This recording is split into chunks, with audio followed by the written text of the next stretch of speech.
안녕하세요. 오늘도 사연 살롱을 찾아주셔서 감사합니다. 요즘처럼 날씨가 갑자기 추워질 무렵이면 이따금씩 떠오르는 사연이 있어요. 지금으로부터 몇 년 전, 평범한 회사원이었던 30대 중반 시절, 저는 직장 내 커플이었던 신랑과 막 결혼 준비를 시작했던 참이었어요. 신랑은 집안의 막내답지 않게 생각이 무척이나 진중한 데다가 듬직하기까지 한 청년이었죠. 하지만 저에게는 결혼 준비를 하는 내내 걱정거리 하나가 있었는데요. 그건 바로 시어머니와 신랑의 손위 삼형제였어요. 그리고 가난한 시어머니는 심한 생활고를 겪고 있는 반면에 잘난 삼형제는 상류층의 삶을 영위하고 있는 다소 묘한 시댁의 분위기였어요. 먼저 첫 번째 걱정에 대해서 얘기하자면 시어머니는 삼형제에게는 비싼 과외니 학원이니 뒷바라지하고 잘 가르쳐서 명문대까지 떡하니 졸업시켜 놓았으면서도 어쩌면 가장 마음 쓰일 늦둥이인 막내 신랑에게는 학원은커녕 대학 등록금 한 푼 지원해주지 않았다는 거예요. 그런 차별 대우 속에서도 신랑은 혼자 죽어라 공부한 끝에 명문대인 S대에 당당히 합격했지만 결국 등록금 문제로 인해 전액 장학금이 지원되는 대학을 선택해야만 했고요. 그래서 저희 첫 번째 걱정은 시어머니가 자식 차별하는 어머니가 아닐까 하는 것이었어요. 다음으로 시형제들도 걱정이기는 마찬가지였죠. 사실 오히려 이쪽이 더 복잡한 문제였어요. 시어머니의 뒷바라지 덕분에 S대를 졸업한 시형제들은 소위 사자 직업을 한 자리씩 꿰찬 사람들이었는데요. 그런 잘난 시형제들과 동서들은 평범한 직장인인 제 신랑을 대놓고 무시하기 일쑤였어요. 어렵게 자란 늦둥이 막내를 감싸지는 못할 망정 4년째 겨우 졸업한 무식한 놈 취급하지를 않나, 사자 직업을 갖지도 못한 집안의 수치라고 해대지를 않나, S대 동문인 형제들끼리 가족 외식을 하겠다면서 신랑에게 먹다 남은 잔반으로 비빔밥이나 해먹으라고 희죽거리던 날에는 제 치가 다 떨릴 지경이었어요. 상황이 이러니 저의 두 번째 걱정은 당연히 시형제들의 인성 문제였죠. 그렇게 저는 걱정 속에서 상견례 날을 맞이하게 되었고, 뜻밖에도 저와 친정 부모님 앞에 눈물로 고백하는 시어머니의 모습과 마주하게 되었어요. 걱정 많았지? 서운한 마음도 많았을 테고. 네? 형제들은 번듯하게 키운 것 같은데 막내인 내 신랑한테는 그러지 못한 이 시애미가 말이다. 솔직히 말씀드리자면 맞아요. 어머님이 아들 자식 편애하는 사람일까봐, 혹시라도 그렇다면 앞으로 아내이자 며느리로서 어떻게 대처해야 하나, 그런 고민이 컸죠. 막내 동생을 쭈그리 취급하는 시형제들의 모습도 조금 걱정이었고요. 조금 많이요. 미안하다, 미안해. 그게 다 내 업보란다. 내가 우리 막내를 그렇게 내몰고야 말았어. 업보라뇨? 지금이야 국민연금으로 근근히 먹고 사는 처지라지만 한때 우리 집안은 떵떵거리며 살고도 남을 만큼 큰 부잣집이었단다. 얘기는 가끔 들어서 알아요. 신랑 말로는 자기는 기억도 잘 안 나는 옛날 얘기라고 하더라고요. 그치, 우리 늦둥이가 국민학교 몇 학년 때던가? 암튼 그 무렵이었으니까는. 대체 무슨 일이 있었던 건데요? IMF가 터졌어. 그때까지만 해도 멀쩡히 살아있던 내 시아버지의 사업이 쫄딱 망해버렸단다.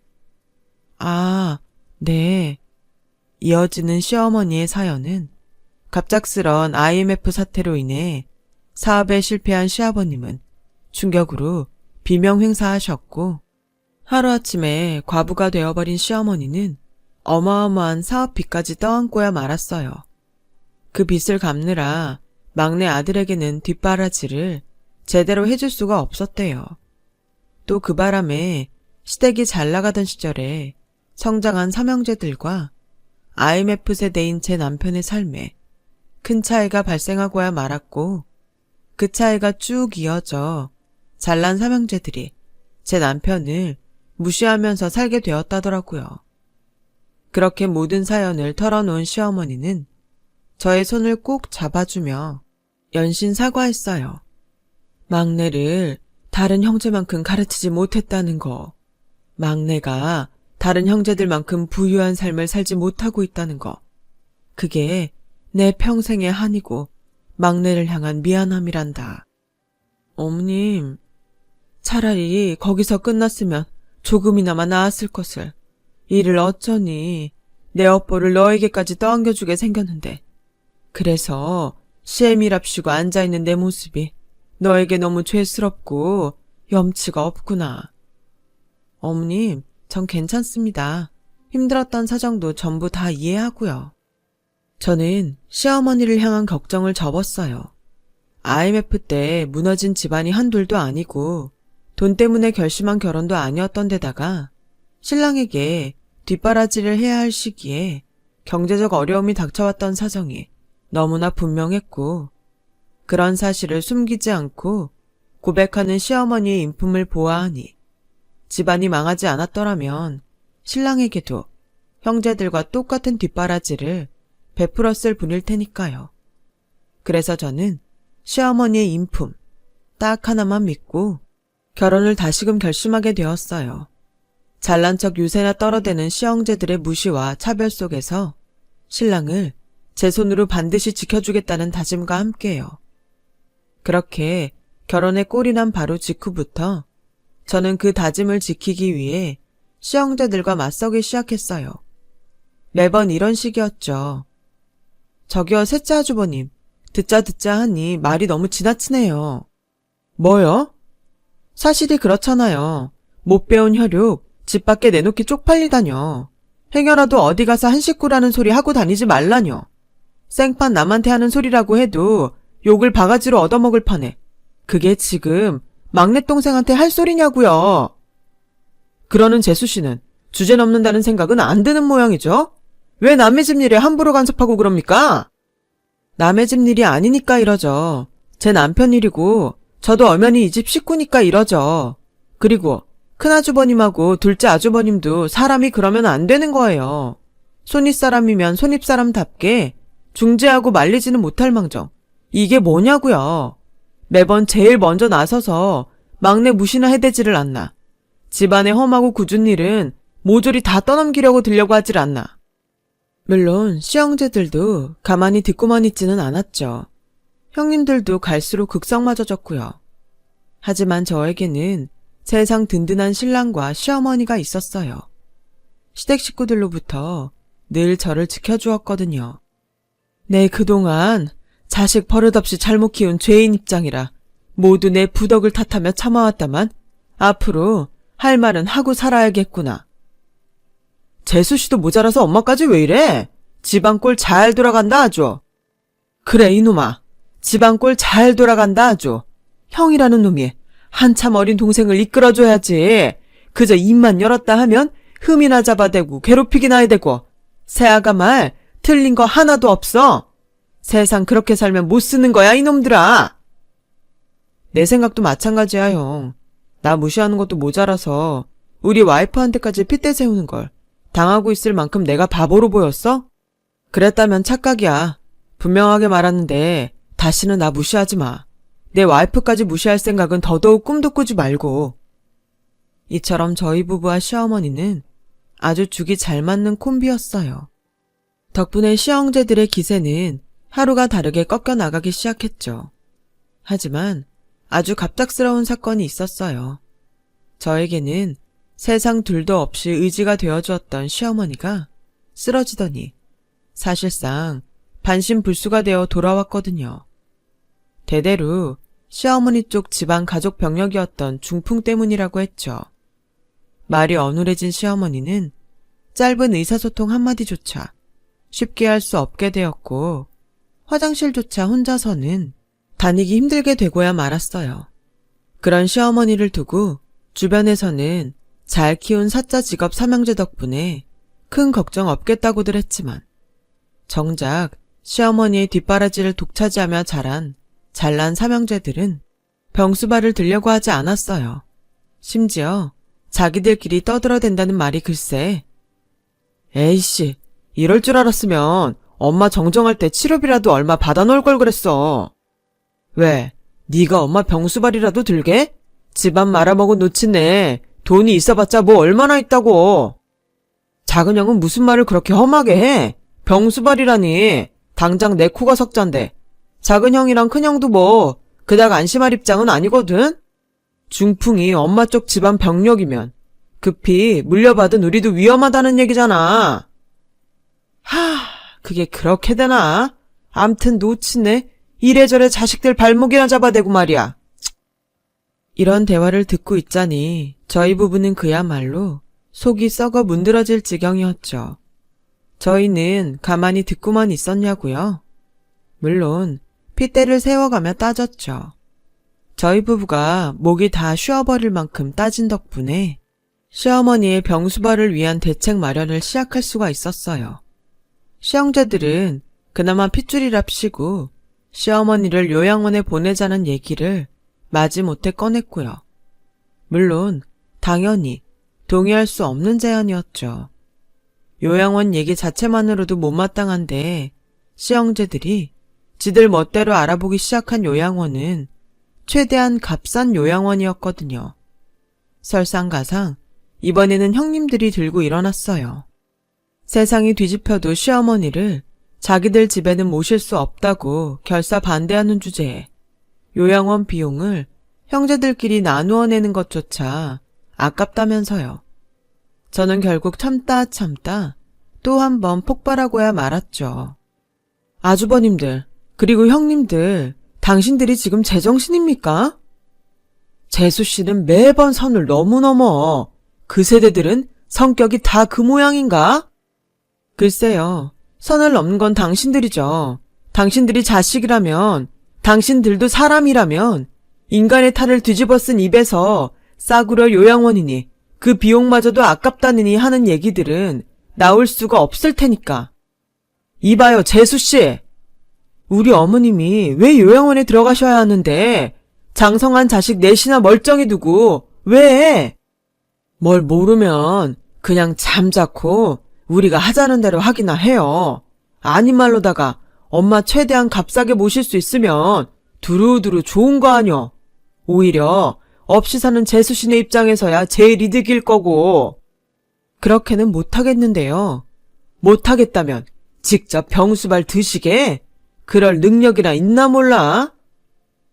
그렇게 잘 배우고 잘났다는 양반이 의외로 무식한 구석이 있네요. 하긴 맨날 이런 식이었지. 뭐? 무식? 잘 들어요. 아픈 부모 모시는데 제일 필요한 건 정성이야. 사랑이고 마음이야. 그래서 우리 어머님은 내가 모십니다. 배응망덕한 당신들 대신에. 그렇게 호언장담하며 돌아섰지만 시형제들은 반신반의하는 눈치였어요. 그럴만도 했던 것이 맞벌이 부부인 저희 입장에서는 몸조차 제대로 가누지 못하는 시어머니를 24시간 케어하기는 어려운 상황이었으니까요. 저는 흔쾌히 사직서를 내면서까지 신혼집으로 시어머니를 모셔왔어요. 시어머니가 행여라도 저에게 작은 미안함이라도 품지 않도록 거짓말도 쳐가면서요. 어머님 때문 아니에요. 정말 저희 결혼한 지 벌써 꽤 됐는데 아직 아이가 없어서 사직서 낸 거예요. 여유를 가지고 몸 관리도 해가면서 임신 준비도 하고 육아 공부도 하고 뭐 그럴 겸 해서요. 그러니까 절대 미안하지 마세요. 아셨죠? 그럼에도 어머님이 중풍으로 인해 삐뚤빼뚤한 글씨로 고맙다. 언젠가는 복으로 돌아올 일 있을 거야. 하는 편지를 적어 저희 부부에게 건넬 때면 저는 늘 한결같이 대답했어요. 저희가 어머님 자식이잖아요. 아들이고 딸이잖아요. 어머님이 신랑을 낳아준 것만으로도 충분히 복받았어요. 진심으로. 그로부터 몇 년 뒤 어느덧 30대 후반에 접어든 제가 임신에 성공하고 또 출산을 앞둔 만삭이 되었을 무렵, 그동안 연락 한 번 없던 시형제들이 곧 태어날 조카 소식을 듣고 찾아왔어요.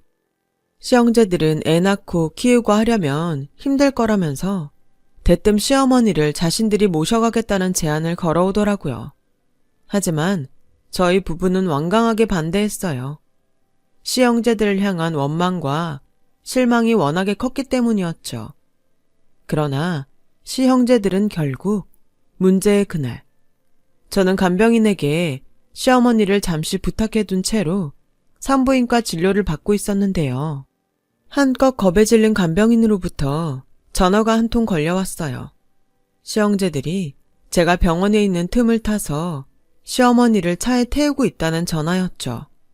순간 아차 싶었던 저는 일단 간병인에게 택시를 타고 시형제들의 차를 따라가 달라고 부탁했고, 신랑과 함께 간병인이 불러주는 주소로 급히 향했어요. 마침내 시형제들이 시어머니를 데리고 갔다는 그곳의 정체가 눈앞에 펼쳐지는 순간, 저희 부부는 아무런 말도 하지 못했어요. 대체 어떤 말과 단어를 가져다 쓰면 그 심경을 반이라도 담아낼 수 있을지 도저히 생각이 나지 않았거든요. 그곳은 오래지 않아 세상을 떠날 사람들이 여생을 정리하는 호스피스 병원이었어요. 저희 부부는 시형제들이 시어머니를 금방 죽을 사람 취급했다는 사실에 격분했고, 그들과 몸싸움까지 벌여가며 시어머니를 구해 신혼집으로 다시 모셨어요. 안정을 되찾은 시어머니가 깊게 잠든 것을 확인하고 나서야 시형제들에게 쳐들어갔죠. 그런데 시형제들은 변호사들을 각자 하나씩 낀 채로 무언가 심각하게 얘기를 나누고 있더라고요. 변호사는 왜요? 그렇게 겁이 났어요? 우리가 고소라도 할까봐? 근데 어째? 우린 당신들 고소할 생각 없는데. 고소는 사람한테 하는 거지. 당신들 같은 짐승한테는 아무짝에도 소용 없을 테니까. 못 배운 티 그만 내고 이리 와서 좀 앉죠. 나중에 서운하다는 소리 안 하려면. 더 서운할 게 남았나요? 짠맛 쓴맛 결국에는 막장까지 다 보여줘 놓고? 차라리 솔직해집시다. 재수씨가 우리보다 먼저 알고 엄마 모셔갔던 거 아냐? 우리 지금 한국말로 얘기하는 거 맞나요?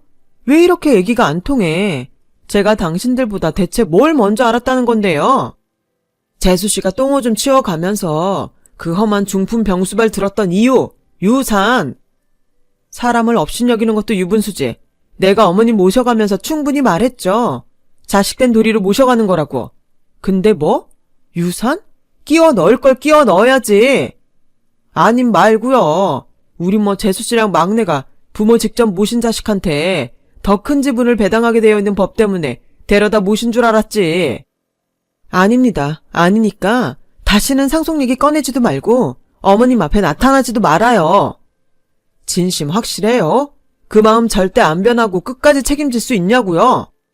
당연히 책임져야죠. 하지만 한 번만 더 이런 말도 안 되는 짓거리 벌이면 그땐 진짜 가만 안 있어요. 알았어요? 그렇게 한바탕 접근 금지 경고를 던지고 집으로 돌아온 다음에서야 황당함이 밀려 들어오더라고요. 난데없는 유산지분 분할 타령이라니. 시아버님의 사업빚을 갚느라 온갖 고생을 다했던 시어머니가 재산을 모았으면 얼마나 모았고 숨기면 또 얼마나 숨겨뒀다고 저러는 건지 저희 부부로서는 좀처럼 이해할 수 없는 일이었죠. 그런 와중에 다행이었던 건 경고가 제대로 먹혀든 모양이라는 점이었어요. 시형제들이 한동안 잠잠했거든요. 그해 겨울 만삭이던 제가 아들을 낳던 날, 사랑스러운 손주의 새끼손가락을 조심조심 맞잡으며 첫인사를 나눈 시어머니는 숨을 거두었어요. 저희 부부와 손주가 지켜보는 가운데 아주 평온한 미소로요. 그런데 시어머니가 위독하다는 소식을 아무리 전해봤자 코빼기 한 번을 비추질 않던 시형제들이 장례식장이 다 차려지고 나서야 뻔뻔한 얼굴을 들이밀며 나타났어요. 그것도 각자 변호사 한 사람씩을 또 옆에 낀 채로 말이에요. 그런 시형제들은 명색이 상주라는 작자들이 장례를 모시기는커녕 밤낮으로 유산 지분 싸움만 벌여댔어요. 조문객들이 자신들을 향해 호로자식이라며 혀를 끌끌 차거나 말거나 싸움은 그치질 않았죠. 당연히 시어머니의 마지막 떠나는 자리를 정성껏 지키는 상주는 저와 신랑밖에는 없었고, 장례식 내내 꼴불견 시형제들을 꾹꾹 참아왔던 저희 부부는 발인을 마치고 나서야 길을 나섰어요. 아무런 영문도 모르는 시형제들을 이끌며 시어머니의 유언을 지팡하기 위해서요. 저희 부부가 형제들을 이끌고 도착한 곳은 어느 은행의 금고였고, 저는 시어머니가 임종 직전에 남긴 마지막 말을 모두에게 전했어요. 내 평생 못다 갚은 빚이 아직 많이 남아있단다. 그 빚을 청산하는 것이 내 마지막 소원이니 너희 막내 내외가 마무리를 지어주렴. 빚이요? 재산이 아니라? 네, 분명 빚이라고 하셨어요. 뭐 헷갈린 건 아니고요. 받을 돈이 있다는 말을 잘못 이해했다던가.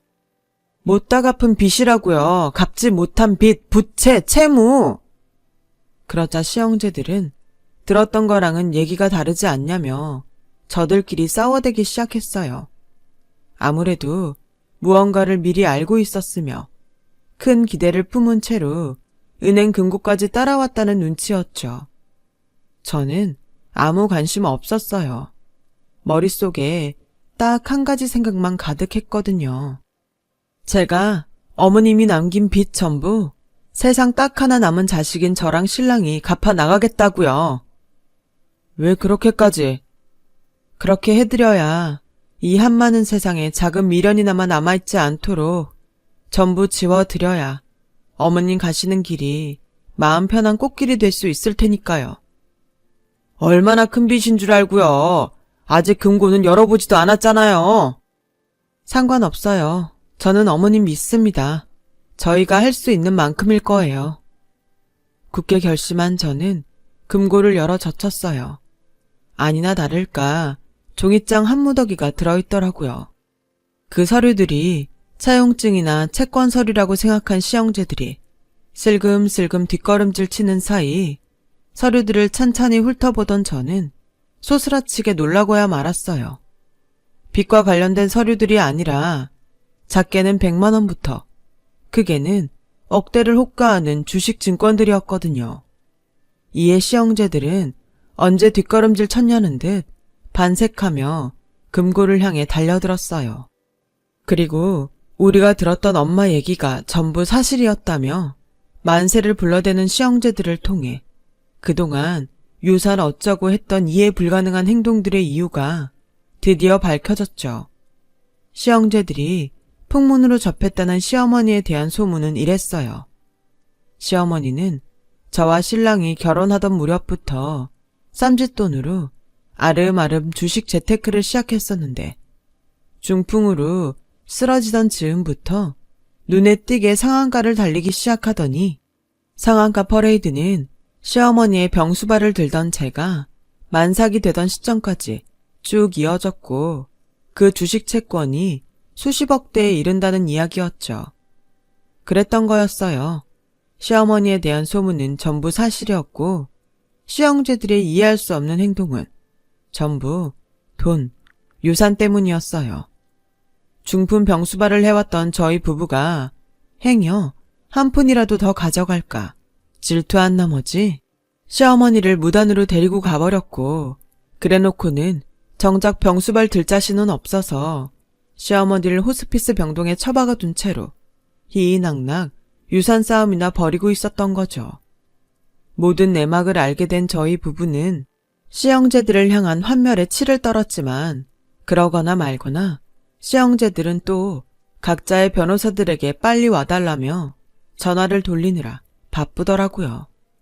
시어머니가 갑자기 위독해졌던 탓에 별 다른 유언장을 남기지 못했고 유산 따위에는 욕심조차 없었기에 변호사니 뭐니 준비도 못한 저희 부부에게 불리했던 상황이었죠. 바로 그때 주식증권들 속에서 무언가를 발견한 제가 소리쳤어요. 잠깐만요. 이거 어머님 친필 편지예요. 확실해요? 엄마 친필 편지 확실하냐고, 재수씨. 맞아요. 중풍 때문에 삐뚤빼뚤해진 글씨체. 어머님 확실해요. 그걸 우리더러 믿으라고요? 설마 지금 이거 다 짜고 치는 고스톱 아니야, 이거?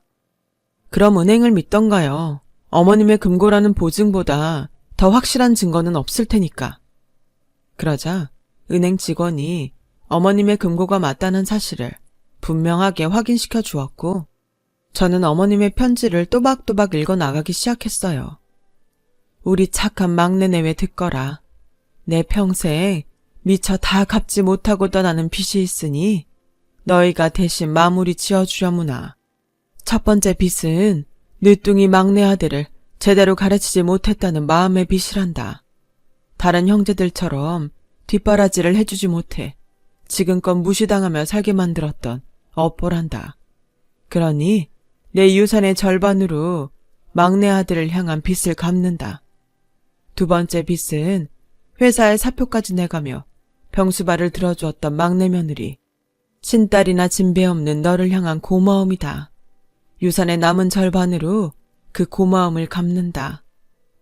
닥치라니까. 적혀있는 그대로 읽는 거 맞아? 왜 우리 삼형제 얘기는 하나도 안 나오냐고. 정 못 믿겠으면 당신네들이 직접 읽어보던가요. 마침 시형제들이 연락했던 변호사들이 헐레벌떡 도착했고, 그중 대표 변호사 하나가 시어머니의 편지를 넘겨받아 마저 읽게 되었어요. 너희가 이 편지를 읽는다는 건 내 삶이 다했다는 것이겠지. 순리인이 너무 슬퍼 말고 떠나는 길에서야 편지를 공개한다며 서운해 말거라. 형제 놈들로부터 너희를 지키고자 죽은 뒤에야 이 이야기를 전할 수밖에 없었어. 살아 생전에 유언장을 공표하면 내용을 고쳐놓으라는 성화에 나와 막내 내외가 모진 고생을 했을 테니 말이다. 더불어 한창 경황 없을 막내 내외를 위해 공증까지 맞춰두었으니 너희 금수만도 못한 형제들은 10원 한 잔 눈독 들이지 말고 썩 물러가거라. 평생 반성하며 살아. 내 저승에서도 똑똑히 지켜볼 거니까. 시어머니의 편지는 동시에 유서인 셈이었어요. 글귀의 내용대로 유일한 유언장임을 증명하는 공증서류가 발견되었으니까요. 이에 변호사들마저 시형제들에게 고개를 내저으며 저희 부부가 상속을 포기하지 않는 한 그들에게 돌아갈 재산은 없다는 사실을 전했고, 잠시 고민하던 저는 마침내 대답했어요. 정말 유산 욕심 같은 건 전혀 없었어요. 금고를 열던 그 순간까지 단 한 번도. 지금도 마찬가지예요. 하지만 어머님이 아주버님들을 자식 취급 안 하기로 했으니 당신들은 권리 없어요. 어머님에게는 오직 저와 신랑만이 세상 유일한 자식이었으니 마지막 떠나는 마음 감사하게 받겠습니다. 그렇게 지금 수십억 유산을 상속받은 저희 부부는 이전과 다름없는 삶을 살고 있어요. 남편은 여전히 직장을 다녀요. 큰 부자가 되었음에도 겸손함과 성실함을 잃지 않았죠. 저는 육아를 하는 한편으로 요양병원에 봉사활동을 다니고 있어요. 요양병원의 어르신들이 저를 두고 글쎄 천사라네요. 그만큼 열심히 해왔고 이쁨도 받는다는 뜻이겠죠. 애석하게도 금수만도 못한 시형제들은 여전히 사자 직업 덕분에 잘 먹고 잘 살아요. 그렇다고 해서 너무 억울하게 생각하지 않으려고요. 그 자식들도 시형제들을 꼭 빼닮았는지 부모를 공경하기는커녕 돈으로밖에 안 보거든요. 뭐 부모가 할머니를 어떻게 대했는지 뻔히 보고 자랐으니 아주 당연한 일이겠죠. 그래서 시형제들의 삶은 결국 실패해버린 것과 다름없는 것 같아요. 훗날 시형제들이 늙고 병들었을 때 자식들로부터 어떤 대접을 받을지가 아주 훤하니까요. 항상 좋은 마음으로 바르게 삶을 살아가 보려 합니다. 그들과는 반대로 우리 아들은 사람같이 따뜻하게 자라지 않을까요? 긴 이야기 들어주셔서 감사해요. 항상 건강하시고 하고자 하시는 일 모두 이루시길 바랍니다. 여러분, 사연 댓글에 응원과 현명한 조언 부탁드려요. 좋아요와 구독은 저에게 큰 힘이 됩니다. 오늘도 좋은 일 가득하세요.